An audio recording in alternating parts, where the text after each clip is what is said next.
প্রায় আমাদের বাজারে এই কুচো চিংড়ির দেখা মেলে, আর এই কুচো চিংড়ির বড়া কারই না ভালো লাগে।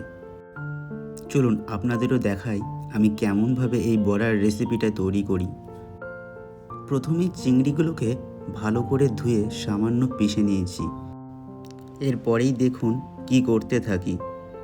প্রথমেই দিয়ে দিচ্ছি 3 চামচ বেসন, তারপরেই 1.5 চামচ কর্নফ্লাওয়ার, দুটো ছোট ছোট সেদ্ধ করে রাখা আলু, 1 চামচ গ্রেট করে রাখা রসুন, 1 চামচ গ্রেট করে রাখা আদা এবং 1 চামচ কুচনো কাঁচা লঙ্কা।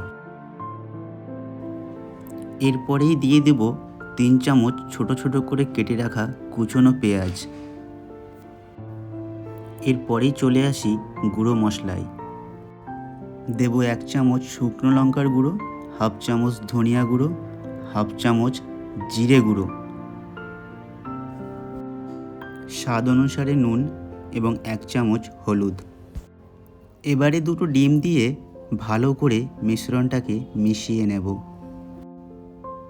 মনে পড়ল যে গোলমরিচ এবং লেবুর রস দেওয়াই হয়নি, তাই সামান্য একটু গোলমরিচ এবং কিছুটা পরিমাণে পাতিলেবুর রস দিয়ে আবারও মিশিয়ে নেব। এবার পালা রান্নার। এবার ইন্ডাকশনে কড়াই বসিয়ে কড়াইটাকে গরম করে পরিমাণ মতো সর্ষের তেল দিয়ে দেব। তেল গরম হয়ে গেলে বড়াগুলো ছোট ছোট আকারে তেলে ছেড়ে দেব। আমি এখানে সরিষার তেল ব্যবহার করেছি, আপনারা চাইলে সাদা তেলও ব্যবহার করতে পারেন। ভালো করে মাথায় রাখবেন বড়াগুলো যেন মিডিয়াম আঁচে ভাজা হয়। এক সাইড ভাজা হয়ে গেছে, এবার আমি একটা একটা করে উল্টে নেব। সমানভাবে 2 সাইডই ভালো করে ভেজে নেবেন। দেখুন কত সুন্দর লাল লাল ক্রিস্পি লাগছে।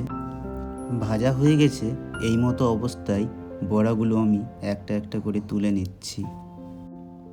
বড়াগুলো সব তোলা হয়ে গেছে, এবার কাসুন্দি কিংবা টমেটো সস দিয়ে পরিবেশন করুন এবং এর স্বাদ সপরিবারে উপভোগ করুন। রেসিপিটা কেমন হয়েছে কমেন্টে জানাতে ভুলবেন না। ধন্যবাদ।